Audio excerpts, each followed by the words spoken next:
Hey guys, man, have I got a good story for you this week. I haven't actually picked up a metal detector in about 2 weeks, so I needed a little bit of help in coming up with something to share with you. And man, did I get the help that I needed. And it came in a most unlikely place that you could imagine. My local landfill. So I had to haul a bunch of trash off last week, and I had to make a bunch of trips back and forth to the truck. And on the last trip, I looked down in the mud and I spotted something round. Now, you know, a metal detectorist, we can spot round things from about 100 miles. This looked a little bit like a patch to me, but it was in some serious scum. I decided to risk it and dig it out. And I thought I saw a star in the center of this patch. So I was hoping that I had something military. I started Googling, and I realized what I had. I got so excited I actually had to stop the truck and get out because I had set that dirty old patch in the bed of my truck, and I didn't want to lose it. So what I ended up finding was an Army Service Forces patch. And man, there's a great story behind that. Now, I love anything that teaches me something about history. And I found a lot of cool things and learned a lot of cool things over the last few years in this hobby. But it's pretty rare that you run across something that has the ability to change your perspective on history. This patch changed my perspective on World War II. And I'm hoping it'll do the same thing for you. So to tell this story, I've got to give you some numbers because numbers are important, especially to this story. So let's start out with the number 16 million. That's the number of U.S. military personnel that were involved in World War II. Now, at the beginning of World War II, things looked very different. In fact, the U.S. Army ranked like 19th in the world in strength in 1939. We only had about 170,000 Army troops at that time. So by 1945, that number has changed drastically. We're now up to 8.3 million troops in about 6 years. So that tells me one thing. The guys at the top of the chain of command, man, their jobs got a whole lot more difficult in the period of 6 years. It was so difficult that changes were forced.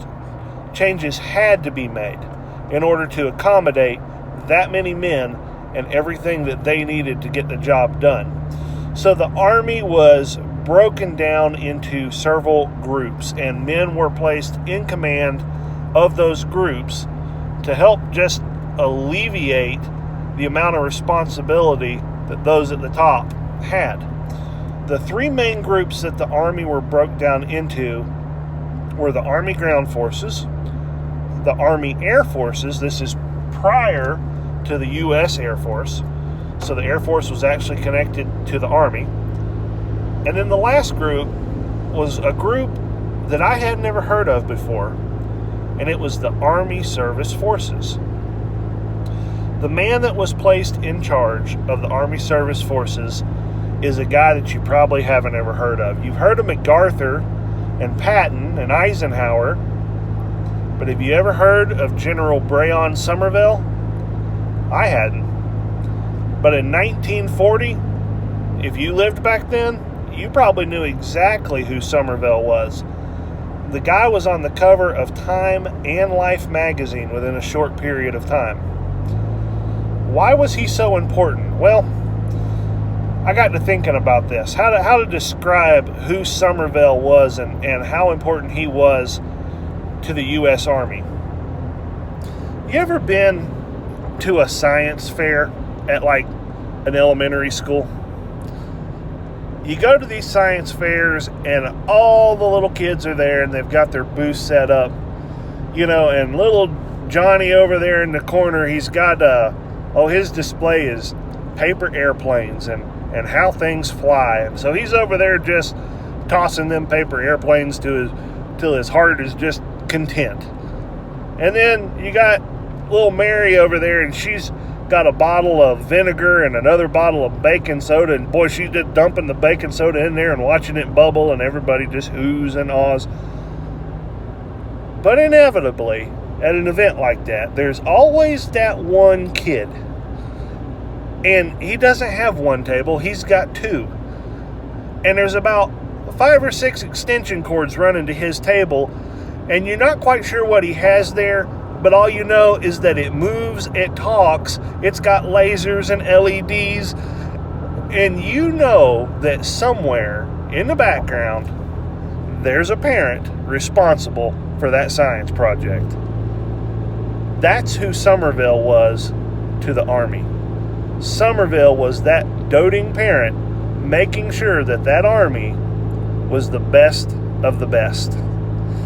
His responsibility could probably be summed up best with one word, and that is logistics. Now, there was a lot of guys that outranked Somervell and probably could have had his job, but the Army wanted him there because he had demonstrated throughout his military career that he had the ability to get the job done. Harry Truman one time commented about Somervell and said, "The man will get the job done, but the taxpayer is going to pay the bill." Somervell didn't like red tape, and he was known quite often to cut through it. But one thing was always true of Somervell: he got it done, and he got it done well. Somervell, he'd had a long military career. He actually went after old Pancho Villa, and he was involved in fighting in World War I. He had a big hand in the construction of the Pentagon, and he was also involved in the WPA, the works programs leading up to World War II. So this was right in his wheelhouse. His responsibility was to make sure that the fighting man on the front had every single supply that he needed to be effective as a fighting man. Now, there's an old saying that says the Army runs on its stomach. Now, that's just a simple way of saying that the Army and the fighting man can only fight if he has food and water and ammunition and clothing and medical supplies, and the list goes on and on. You take away one of those things, and the fighting man pretty quickly stops dead in his tracks. So in World War II, one of the biggest hurdles was the fact that we had so many theaters of operation. We had 3 main theaters. We had one in the Mediterranean and North Africa, and then we had the island hopping campaign leading up to the mainland of Japan. And then, of course, there was a little beach in a place called Normandy that we took at a very heavy cost and began to push the Nazis out of France and north back up into Germany. So 3 separate theaters full of fighting men, and Somervell was tasked with making sure, no matter where they went and how fast they moved, that they had supplies that were there with them. But it was so much more than just 3 theaters that Somervell had to worry about, because we were also supporting our allies, the British, at places like Dunkirk. And we had the Russian army, too, that was pushing down from the north, and they had a lot of U.S. Army vehicles that they were riding in many times, so we were supporting them as well. All of that would have fallen on Somervell's shoulders. Now, at the beginning of World War II, like I said, our military was very weak, and we didn't have much in the way of materials to fight a war. They had to be produced at home. And part of this responsibility was also Somervell's, getting the word out there to the public that we needed things like iron and steel and rubber and sugar to fight the war. And so the American public responded, as you probably well know, in an incredible way. People went without. People made sure that they gave everything that they could possibly give to support the war effort. Somervell was behind a lot of that. Now let's take something real simple to kind of demonstrate logistics. Let's take a tank. The U.S. didn't have a lot of tanks, and we needed them. So in order to get a tank to the front, I want you to think about how many people are involved in the process. So we need iron and steel, we need the materials to build a tank. That has to be collected. Once you've got the materials, somebody has to know how to turn those materials into parts. And then somebody has to know how to assemble those parts until you finally have a working tank. Somebody also had to be responsible to find the facilities that could build tanks and to train the people to build them.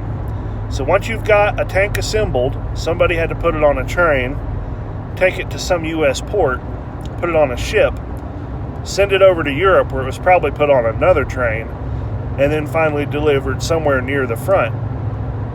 But that tank doesn't go anywhere unless it has the men trained to operate it, and it's got fuel.